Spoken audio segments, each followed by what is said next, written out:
Ya, pemirsa, pemerintah berencana untuk merevisi belait pemungutan pajak di ranah jual beli daring, di mana sistem terbaru tersebut diharapkan mampu menekan shadow ekonomi di ranah e-commerce.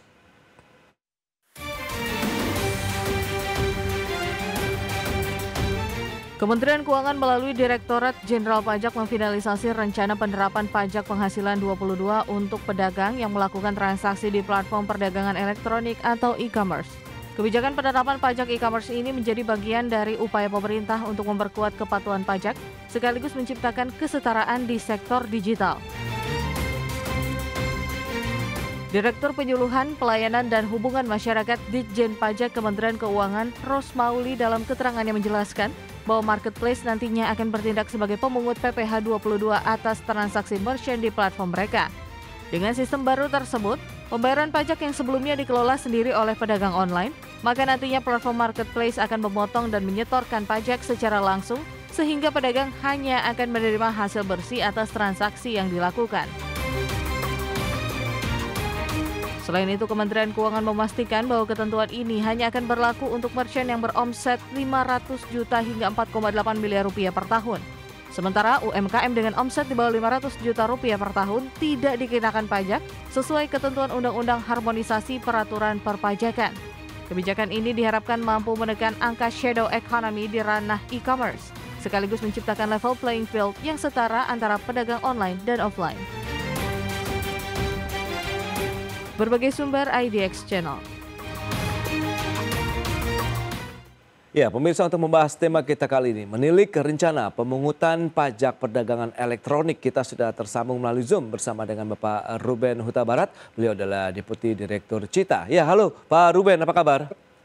Kabar baik Pak Pras, apa kabar? Kabar baik juga Pak Ruben, terima kasih atas waktu yang disempatkan. Tadi sudah disampaikan begitu ada wacana ya untuk bagaimana pemungutan pajak untuk perdagangan elektronik. Tapi sebelum membahas lebih jauh secara historis review dari Anda nih terkait dengan upaya pemerintah dalam menggali sumber-sumber alternatif penerima negara selama ini sudah seperti apa Pak?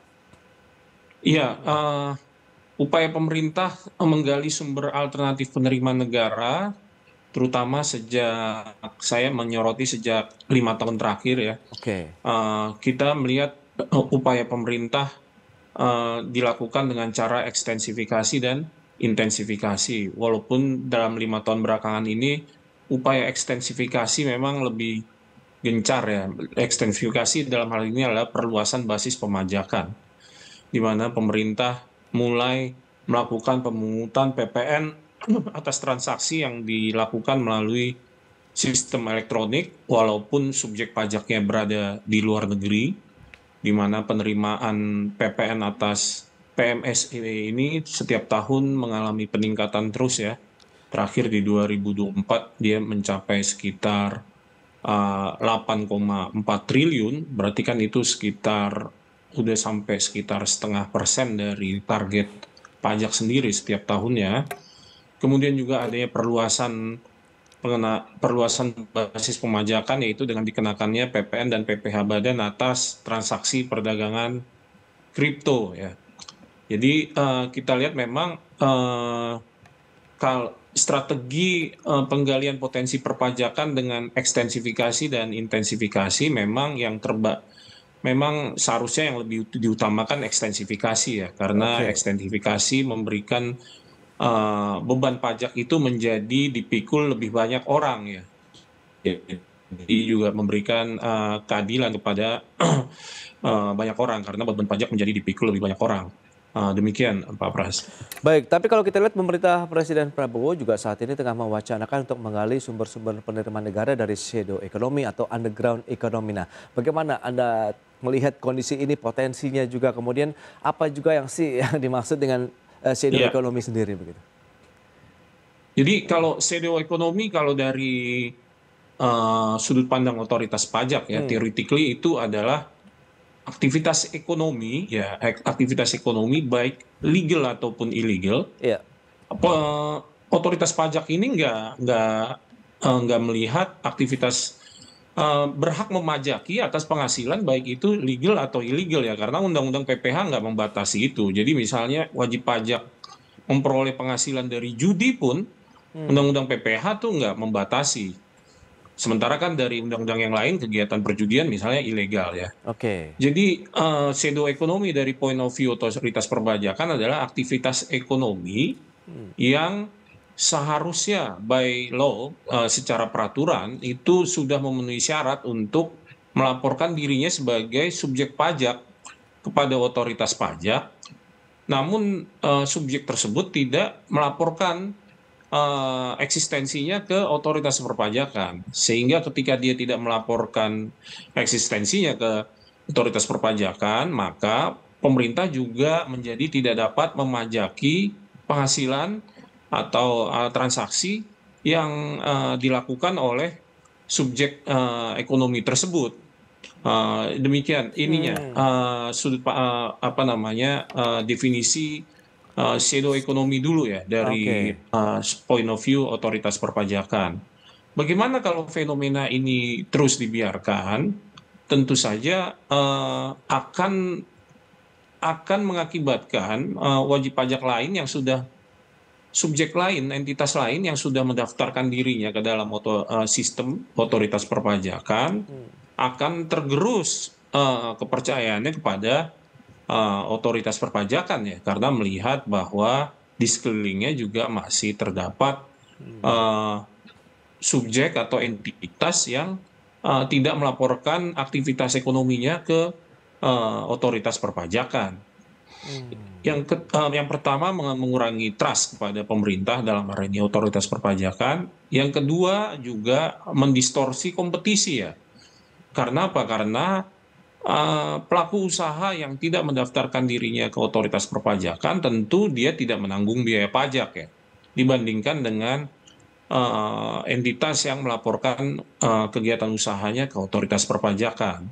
Sehingga tentu saja yang tidak melaporkan ini biayanya menjadi rendah ya, menjadi rendah sehingga akan mendistorsi kompetisi di antara kedua pelaku usaha ini. Yang satu tidak lebih efisien, biayanya lebih rendah, tapi semata-mata karena menghindari biaya pajak. Yang satu harus menanggung biaya pajak. Sehingga dengan demikian tentu akan mengencourage orang yang sebelumnya sudah mendaftarkan diri sebagai wajib pajak, dia akan menggoda orang untuk keluar dari sistem perpajakan itu sendiri.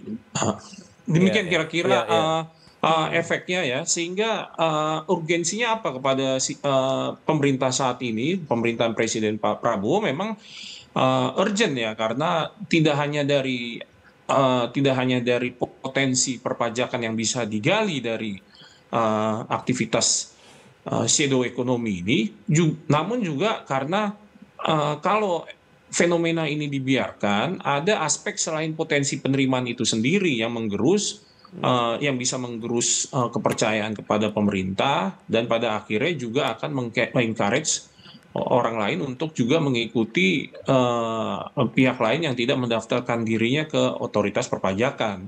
Oke. Sehingga ini kami pandang sebagai suatu hal yang urgent untuk ditangani ya.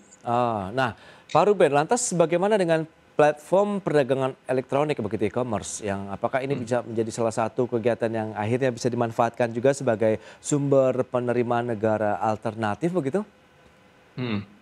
Jadi kalau apakah ini bisa dijadikan sebagai sumber penerimaan alternatif, tentu bisa ya. Terutama sebetulnya kan dasar hukum yang memayungi untuk pemerintah bisa memajaki transaksi yang terjadi di platform perdagangan elektronik kan sebenarnya sudah tersedia ya di undang-undang. Cuma memang untuk peraturan pelaksanaannya pemerintah perlu menerbitkan peraturan lain ya. Misalnya kalau pemerintah berencana untuk menerapkan pengenaan PPh pasal 22 atas transaksi yang melalui platform e-commerce, pemerintah harus menerbitkan peraturan khusus untuk mengatur mengenai bagaimana, siapa, dan berapa tarif yang harus dikenakan atas transaksi yang terjadi di platform perdagangan ekonomi ini. Demikian. Baik. Nah, Ditjen Pajak sendiri menyebutkan rencana pemungutan pajak dari e-commerce hanya merupakan penertiban administrasi dalam kepatuhan pembayaran pajak dari sektor usaha ini. Lantas bagaimana Anda melihatnya, Pak? Iya, eh, penertiban administrasi kalau kami maknainya sebetulnya bukan bukan tidak bisa dimaknai sebagai bahwa para pedagang yang melakukan transaksi di platform e-commerce ini merupakan para pedagang yang tidak terdaftar di dalam eh, tidak terdaftar sebagai wajib pajak di otoritas pajak ya. Oke. Karena apa? Karena untuk kita bisa berdagang di platform e-commerce juga kan platform tersebut sudah mensyaratkan pelaku usaha kalau berbadan hukum dia untuk mencantumkan nomor pokok wajib pajak. Kalau orang pribadi sekarang kan NIK ya, nomor induk kependudukan kan sudah menjadi nomor pokok wajib pajak. Dengan demikian, kalau dari segi administrasi perpajakan terdaftarnya pelaku usaha di platform perdagangan, kami meyakini bahwa para pelaku transaksi di platform tersebut sudah terdaftar sebagai wajib pajak ya, karena untuk bertransaksi di situ merupakan salah satu persyaratan. Nah, terdaftar sebagai wajib pajak hal terpisah ya. Hal lain adalah bagaimana memenuhi kewajiban perpajakannya setelah dia terdaftar sebagai wajib pajak kan gitu. Nah, yang kami maknai dari maksud pemerintah membenahi administrasi perpajakan itu, kami melihat memang kami menduga bahwa pemerintah mempunyai data bahwa tingkat kepatuhan atau jumlah pembayaran pajak yang dibayarkan oleh wajib pajak yang bertransaksi di platform e-commerce dipandang masih relatif rendah. Baik itu mungkin bisa terjadi karena disengaja atau tidak disengaja ya. Memang ciri khas yang sudah dipotret dalam beberapa penelitian memang tingkat kepatuhan pembayaran pajak di pihak-pihak yang bertransaksi di e-commerce ini relatif rendah ya, karena ya tipikal pelaku usaha yang bertransaksi di platform sendiri sebenarnya kan dikatakan hampir semua itu merupakan UMKM ya, yang memiliki kendala sendiri di dalam kerajinan atau kedisiplinan mereka mencatat transaksi, baik itu penjualan maupun biaya, sehingga terkadang mereka mengalami kesulitan untuk melaporkan berapa laba yang dihasilkan, sehingga jumlah pajak yang dibayarkan juga menjadi tidak reliable. Sehingga yang kami lihat mungkin pemerintah mau meningkatkan kepatuhan, justru meningkatkan kepatuhan dengan melakukan simplifikasi mekanisme pembayaran pajak dengan melalui mekanisme pemotongan PPh 22 yang dilakukan oleh platform e-commerce. Saya menduga tujuannya seperti itu ya, tujuan pemerintah ya, dengan membenahi mekanisme pemungutan pajak melalui platform e-commerce. Baik, kita akan lihat nanti seperti apa sih sebenarnya mekanisme pemungutan pajak dari sektor e-commerce di segmen berikutnya. Pak Ruben, kita akan jeda dulu, dan pemirsa nanti kita akan mencoba menghubungi kembali Ibu Arsy Ardini, Eksekutif Direktur dari Asosiasi E-commerce Indonesia. Kami segera kembali.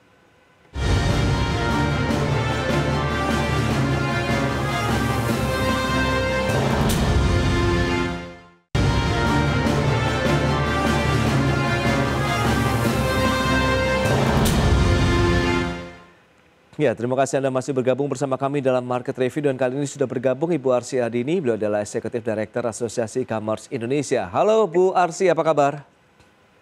Baik Mas Pras, apa kabar? Semoga sehat selalu. Baik, terima kasih juga atas waktu yang disempatkan. Tadi sudah cukup panjang lebar kita membahas terkait dengan sektor perpajakan, ya, terkait dengan wacana pemerintah untuk pemungutan pajak perdagangan elektronik. Nah, dari kacamata Anda sendiri saat ini terkait dengan mekanisme pemungutan pajak yang berlaku di sektor e-commerce, seperti apa Bu, kalau mungkin bisa diceritakan selama ini? Baik, terima kasih Mas Pras atas kesempatannya. Jadi seperti yang kita ketahui ya, marketplace ini kan memiliki beberapa kewajiban perpajakan. Jadi Oke. baik sebagai entitas bisnis itu sendiri maupun sebagai pihak yang membantu pemerintah dalam pemungutan pajak dari penjual seller merchant yang menggunakan platform mereka. Jika kita berada dalam sudut pandang marketplace sebagai entitas bisnis, maka kami berkewajiban dan dikenakan pajak penghasilan atau PPh badan. Biasanya pajak ini dibayarkan berdasarkan keuntungan dari bisnis operasional. Lalu ada juga pajak pertambahan nilai atau PPN jika marketplace adalah pengusaha kena pajak atau PKP. Mereka wajib memungut PPN 11% atas jasa mereka berikan kepada penjual. Misalnya biaya layanan, iklan, dan lain-lain. Lalu ada juga PPh pasal pemotong pasal 23 untuk wajib pajak dalam negeri dan pasal 26 untuk pajak luar negeri. Nah, atas pembayaran yang mereka lakukan untuk jasa tertentu yang mereka bayarkan terhadap ketiga. Nah, bagaimana perspektif merchant terhadap ini? Mungkin ini adalah area yang marak ya, yang jadi perbincangan akhir-akhir ini gitu. Pemerintah Indonesia sedang dalam memproses finalisasi aturan yang akan menunjuk marketplace sebagai pihak yang wajib memungut PPh final UMKM sebesar 0,5% dari omset bruto para penjual ataupun merchant kita sebutnya. Nah, yang menggunakan platform mereka. Rencana pemungutan 0,5% ini akan berlaku untuk omset di atas 500 juta hingga 4,8 miliar per tahun. Yang selama ini berlaku untuk seluruh pemilik usaha baik offline, konvensional maupun pedagang di e-commerce, itu self-assessment system.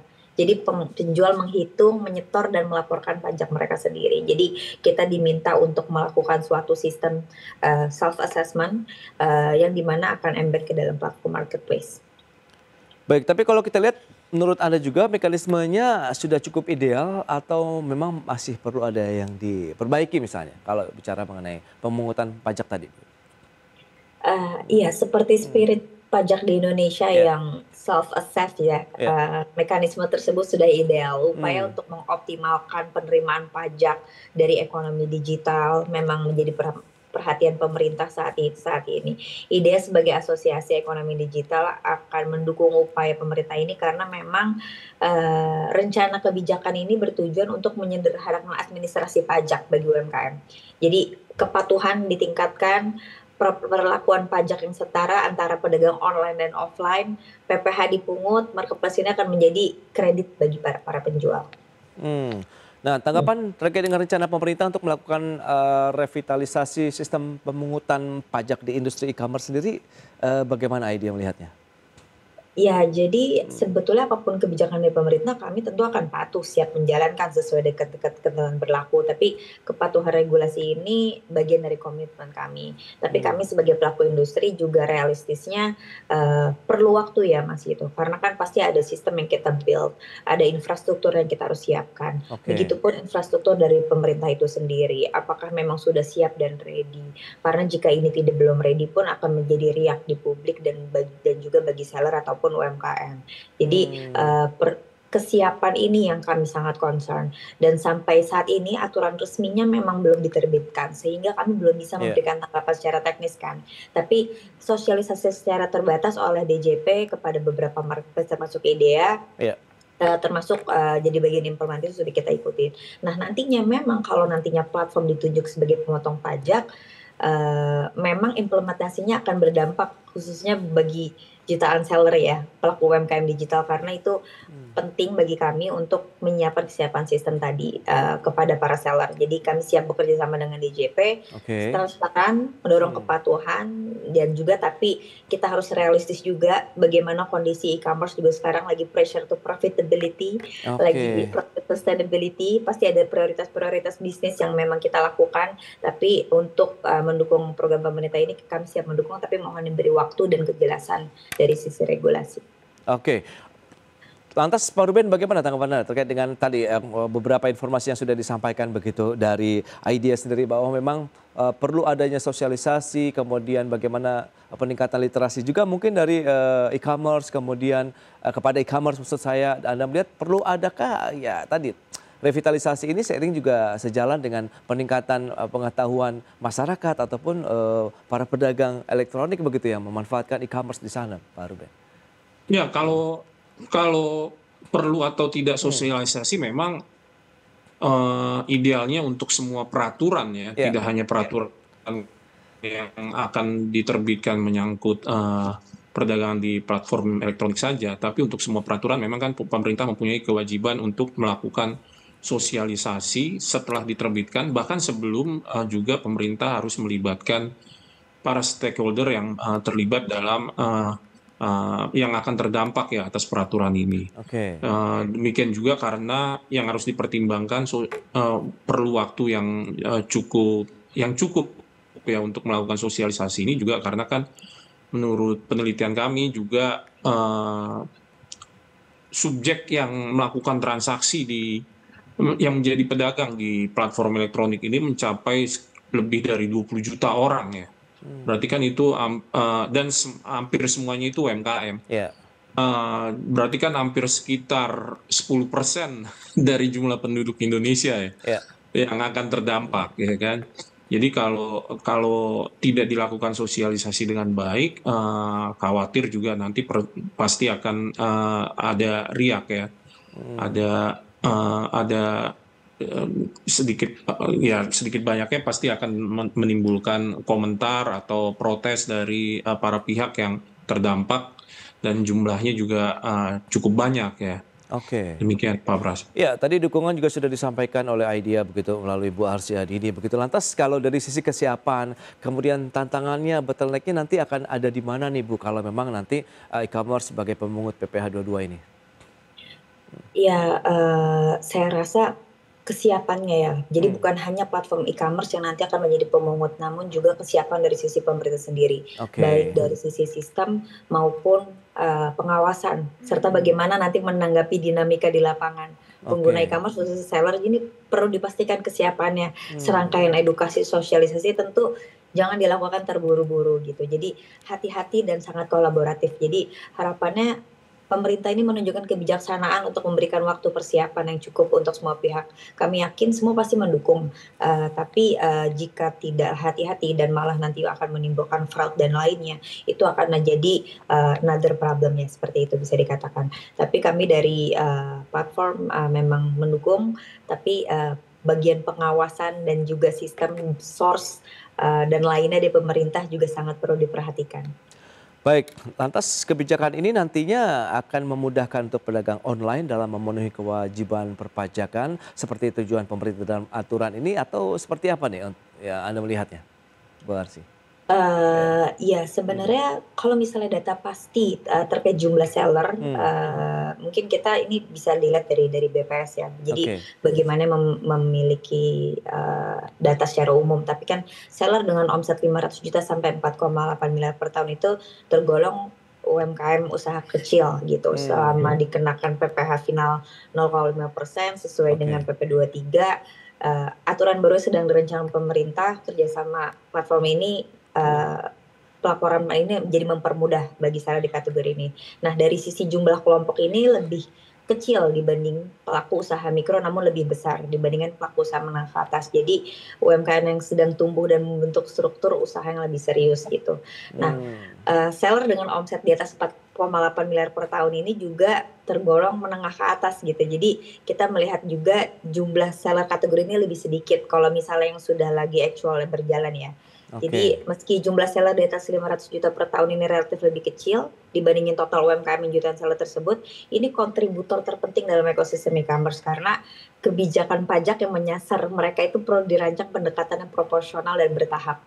Jadi agar tidak menghambat pertumbuhan bisnis digital yang berkembang kan. Karena bagaimanapun UMKM ini kan lagi menjadi penopang ekonomi bisa dibilang seperti itu ya sejak pandemi ya. Jadi kita harus hati-hati dan menggunakan tiring-tiring proporsional dan bertahap tadi. Gitu. Itu dia, memang harus berhati-hati. Kemudian bagaimana komunikasi yang terjalin juga cukup optimal ya antara sosialisasi, kemudian edukasi dan literasi sendiri dari mungkin pengguna e-commerce-nya sendiri, kemudian mereka yang memanfaatkan jasa atau pada saat penjualan mereka juga di e-commerce. Pak Ruben, sedikit saja begitu terkait dengan belit baru ini terkait dengan pemungutan pajak yang akan dilakukan oleh pengelola e-commerce. Ini apakah akan akhirnya memaksimalkan penerimaan pajak negara dari e-commerce tidak ke depannya? Iya, kalau dilihat kan memang pemerintah melihat selama ini bahwa jumlah terutama jumlah pajak yang dipungut dari transaksi yang terjadi di platform e-commerce ini masih relatif rendah ya. Jadi yang disasar memang berusaha melakukan menggali potensi yang lebih besar lagi ya. Jadi kalau dilihat dari rencana pemerintah yang yang berencana untuk mengenakan PPh pasal 22 untuk pedagang yang dengan omset 500 hingga 4,8 yang saat ini sudah dikenakan mekanisme PPh final dengan 0,5%, yang kami duga adalah mungkin adanya, kalau dengan mekanisme PPh 22, PPh yang dibayarkan kan menjadi tidak final. Pelaku usaha ini harus menghitung kembali di akhir tahun berapa sebetulnya profit yang diperoleh, untuk kemudian di pajak yang terutang berapa dikurangi dengan PPh pasal 22 yang telah dipungut sepanjang tahun. Dia akan bergeser ya dari mekanisme pemungutan PPh final menjadi non final.